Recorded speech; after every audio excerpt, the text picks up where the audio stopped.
Olá pessoal, tudo bom? Eu sou a Karina Steiger, mãe do Henrico, sou uma das meninas do Quarteto da Ovo Recepção e a gente está aqui hoje para conversar sobre a rede de apoio durante uma jornada de uma tentante. A importância dessa rede de apoio, a construção dessa rede que eu chamo de amor, né? A caminhada de uma tentante, ela não é fácil. Quem disser que é fácil é porque não está vivendo ela, né? Não está passando por uma trajetória que geralmente a gente quando entra, a gente não sabe se ela vai ser pequena, média ou de longa duração, né? A gente só sabe que a gente tem que saber lidar da melhor maneira possível com essa caminhada, muitas vezes silenciosa, muitas vezes solitária, né? E também a gente sabe que ela não é fácil, né? Porque lá no comecinho, assim, quando a gente tem o diagnóstico de infértil, como é difícil, né, gurias? Porque a gente nunca imaginou na vida que a gente fosse viver isso, né? A gente sempre idealizou, quando é mais jovem, que quando a gente quisesse engravidar, né, ia ser tranquilo, de forma natural, como a maioria das pessoas. Só que muitas vezes isso não acontece, né? Comigo não aconteceu. Eu deixei a maternidade um pouquinho para mais tarde e aí veio esse diagnóstico que eu chamo de um primeiro grande luto, né? E para lidar com esse grande primeiro de muitos lutos, a gente muitas vezes precisa de uma rede de apoio, pelo menos na minha caminhada, na minha trajetória, durante os 4 anos que eu fui tentante, eu precisei de um apoio, de vários apoios, na verdade. Eu fui atrás do que ia me fazer mais feliz, o que ia aliviar um pouco a minha dor, porque a infertilidade ela dói, né? Ela dói para muitos, mais para alguns, menos para outros, depende muito da forma como a gente lida com a nossa infertilidade, mas de qualquer modo ela dói para todo mundo, né? A gente, como eu falei, nunca espera isso. Então, o que eu fiz da minha caminhada, que eu queria dividir com vocês? Eu fui atrás para construir uma rede de amor, né?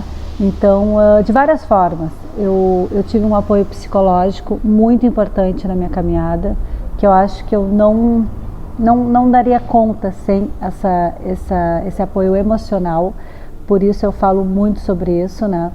Pra gente elaborar os lutos, pra gente administrar dentro da gente, da maneira mais tranquila e natural. E eu não estou nem falando só da ovo-recepção, eu estou falando de uma jornada de tentante no modo geral, né?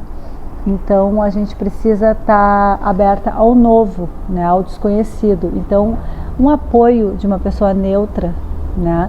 Especializada na área, que possa nos dar um norte, seja uma psicóloga, seja uma amiga, seja um grupo de apoio de tentantes. Eu acho que sempre é bom a gente estar conversando com quem está passando por isso, quem está dentro desse cenário, né? Porque quem não está dentro do cenário é muito difícil, né? A gente às vezes é muito julgadas, né? Então eu sempre falo que na minha caminhada eu tinha um grupo no centro espírita no qual eu frequento, que eram mães, né?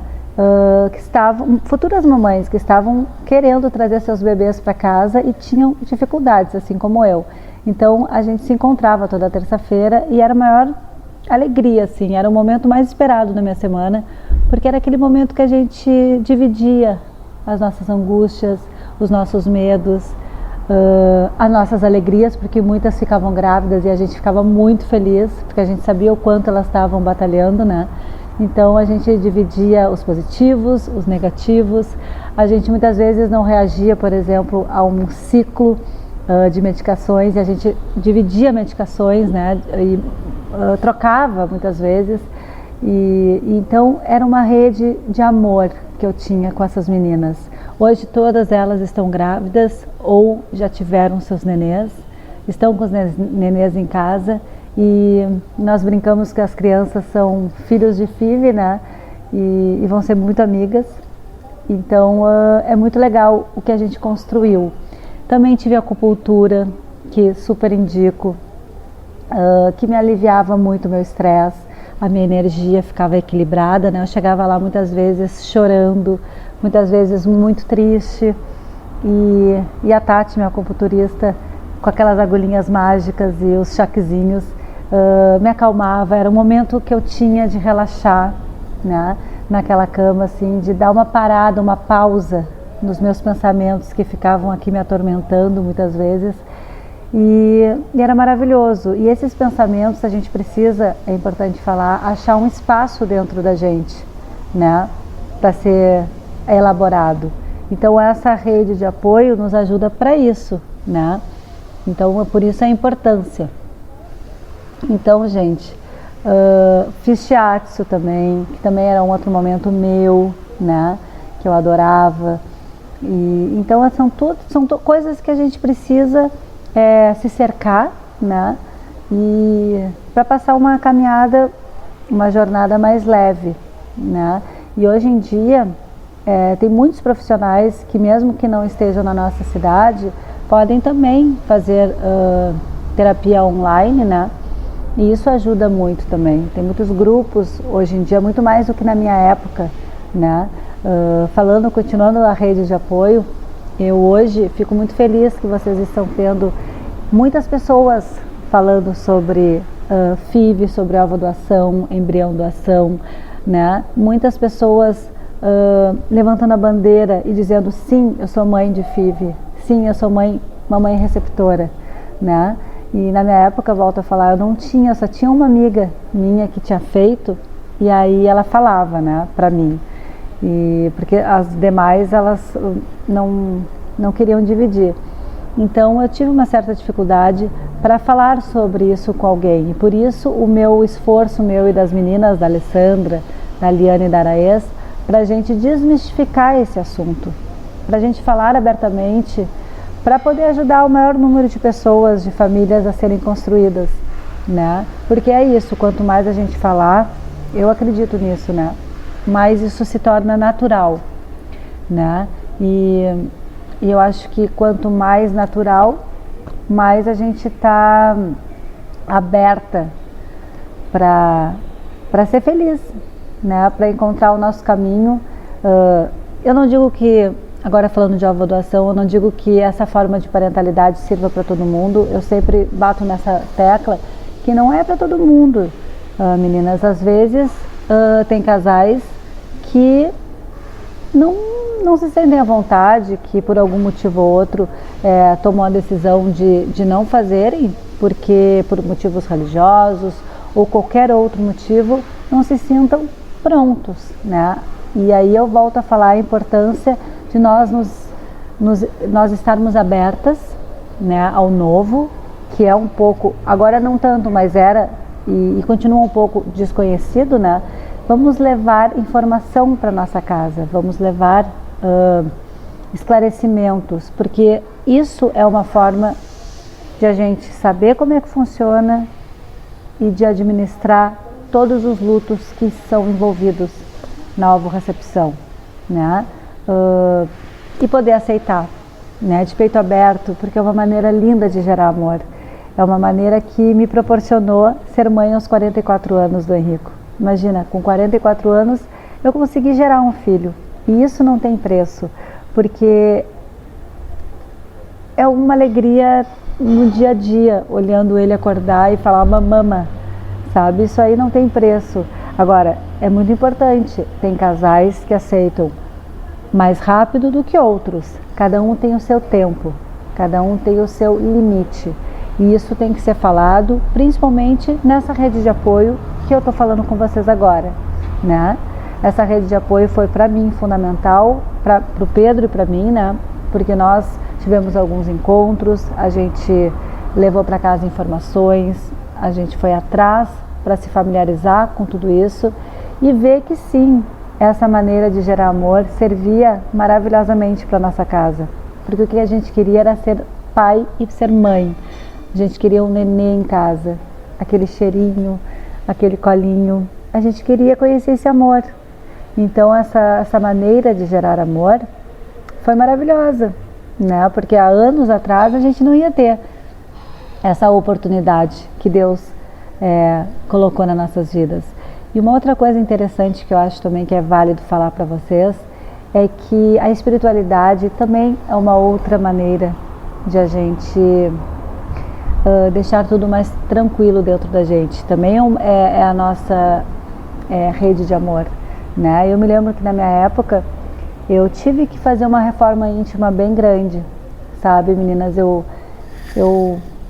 tive que estar aberta, a entrega foi muito grande, né? Eu fui buscar em Deus também muitas respostas, né? Eu acho que isso foi muito importante também, essa reforma íntima que eu fiz, para me ajudar a estar mais positiva, para atrair coisas boas, né? Para me permitir viver tudo isso. Então aqui fica meu recado maior para vocês, que tudo que fizer bem para vocês, vão atrás e tragam seus maridos para a jornada de vocês, tá? Porque a infertilidade é do casal, meninas, ela é conjunta, né? Então muitas vezes a gente fica aí só querendo resolver sozinha tudo e o marido fica de fora. Então tragam ele para a nossa jornada, para a jornada de vocês, apresentem essas maneiras de gerar amor para eles e façam com que essa caminhada seja de vocês dois, né? Que vocês estejam olhando para a mesma direção e não hesitem de buscar ajuda de qualquer forma de ajuda, a maneira que vocês acharem que é mais apropriada para vocês dois, seja uma terapia de casal também. Eu mesma, só para finalizar aqui, eu muitas vezes falo com os maridos, né? O Pedro fala com os maridos, eu dou meu WhatsApp e a gente conversa, a gente tira dúvidas, né? Então isso é uma rede de amor. Aproveitem que hoje está tendo todo esse movimento para a gente poder ajudar vocês, né? Os médicos hoje eles estão mais interessados também na experiência do paciente, em como a gente vai passar por toda essa jornada, né? Isso é maravilhoso, é uma nova era, meninas, é uma nova era. E com certeza quando vocês estiverem com os bebês no colo, vocês vão olhar para trás e vão dizer assim, tudo valeu a pena. E se quiserem dá para esquecer tudo, porque a gente esquece. Se quiser, a gente esquece, né? O contar ou não para o filho, isso é uma outra história que a Alessandra inclusive já falou num vídeo aqui.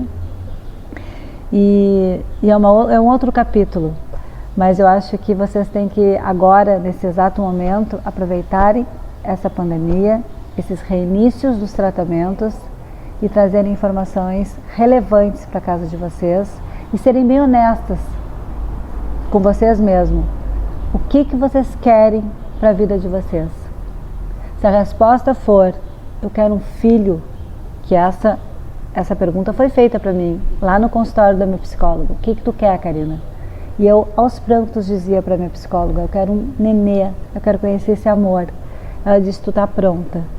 Eu digo, eu não acho mais importante o DNA.